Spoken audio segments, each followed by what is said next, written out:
How you doing? How's it going? So, Jake. Yeah. You're coming from the combative sports place, man. That in its own deserves like the utmost respect. Can you tell us a little bit about yourself? I've grown up in Brisbane my whole life. I've been fighting for 12 years now. Most of them have been professional. I've traveled to and from Thailand a lot to fight and train. And after about 45 fights, I've won 40 of them. And yeah, it's put me in the favorite list of these promoters and promotions, which has, got me some good experiences. And yeah, got me 2 world titles. And now I've come back after 2 years of a break and ready to chase a little bit more. So 2 years of a break. Whoa, that's quite some time, my friend. What happened during this time?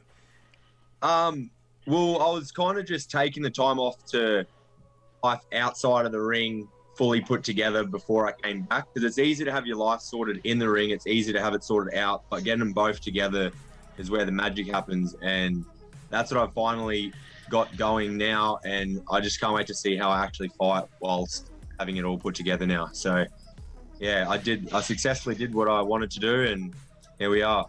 Awesome. So in terms of like, combative sports, you do Muay Thai, right? Is there anything else that you do? I do a little bit of jiu-jitsu and boxing, but Muay Thai, is predominantly what I've been doing my whole career, and most of my fights have been Muay Thai. I've had 1 boxing fight and 1 K1 fight. K1's just Muay Thai without the elbows and the clinch, and boxing's obviously just punching. But Muay Thai, my elbows are pretty good on a world scale, probably my best weapon. So after all my fights, right they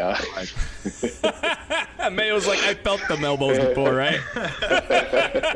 Have you guys sparred before? Yeah, many times.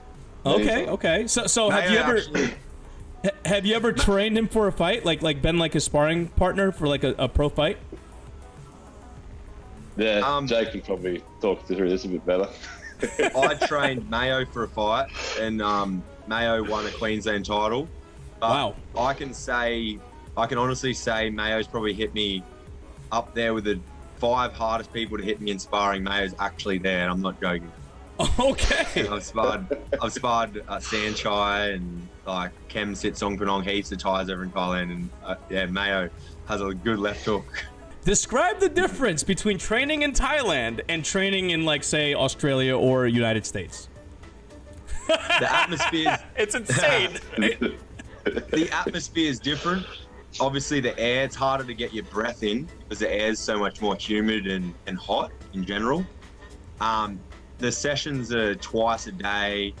I actually find it a bit easier because you're not working. So over there, training is your work. You've gone over there for a bit of a training holiday. You're not worried about work. You're training twice a day, 3 hours each session. So in that regard, I find it easier. But the Thai trainers, they have no remorse for you at all. Like when you're training hard, they're just going to push you more. And then when you get to those deep water moments, like I mentioned before, they start punching you in the stomach and just making you do that for days on end. And then all of a sudden you get to your Sunday, they make you train on Sunday. So I think I've only ever burnt out twice in my career. One was there and one was here. But here, my trainer let me go home and sleep, whereas there they didn't care. So, wow. All right, so let's dive into the training camp. Right now, you are preparing for a fight, right? Yeah. Okay. I just finished camp. Oh, you just finished? Yeah, I finished my camp, and now it's just taper week. So you're about to fight? Yeah, I'm fighting in 6 days. Wow, so that close. Okay, so who are you fighting? Is it like a professional fight or?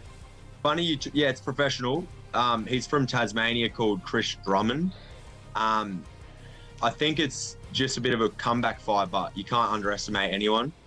But funny you talk about street fights before. This guy has had heaps of MMA fights, so I'd say in the street he wouldn't be too worried about me, but we're fighting in my game.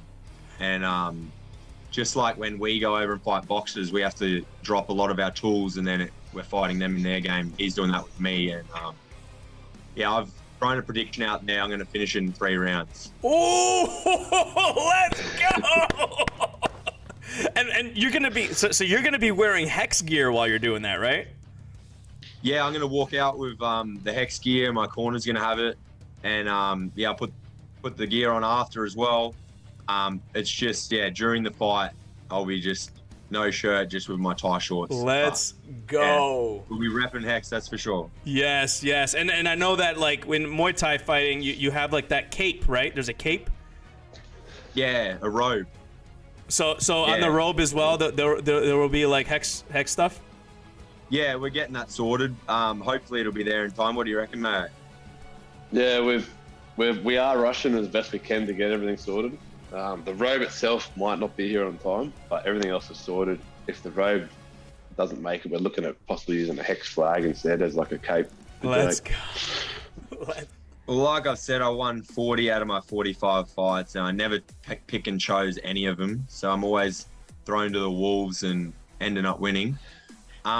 I've went over to Thailand and won 8 Bangla Stadium belts in a row, and I defended them all as well against Russians, Europeans, like Iranians, just anyone, Brazilians. Then when I got back to Australia, they gave me 2 4-man tournament world title fights over in Hong Kong.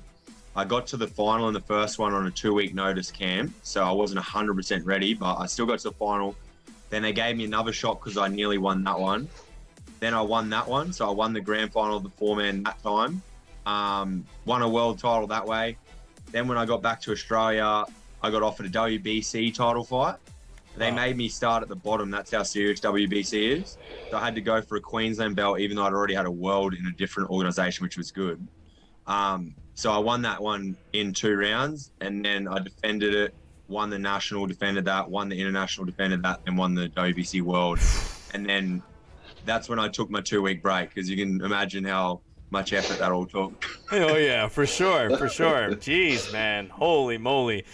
Well, promote Hex. Thanks, guys. Thanks for what you do for me. Also, if you want to follow my social media, guys, to stay up to date with these 3 fights, I got Instagram. It's at Jake Lund with 2 A's. I'm posting most of my stuff on Instagram, but I also have Twitter now and an athlete page on Facebook. My Twitter, I haven't got up and running properly yet. It's still new, but yeah, feel free to follow that page on Instagram, Twitter, or yeah, Jake Lund athlete page on Facebook. That'd be great. And also thanks to Optimum CBD for what they do for me.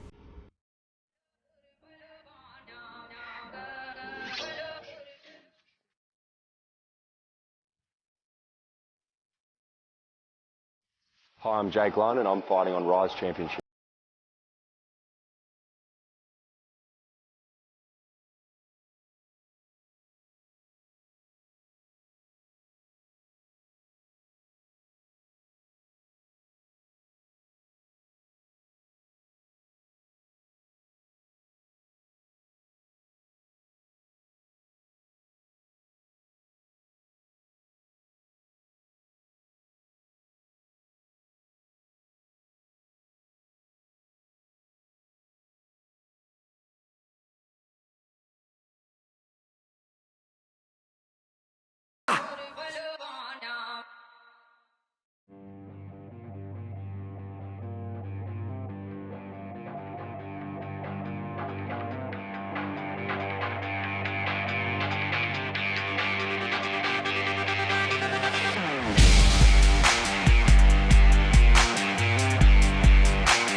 You guys hear that? I've got my volume turned down. In your pocket, just a bonus. How do you feel, man? Yeah, it's good. I feel good.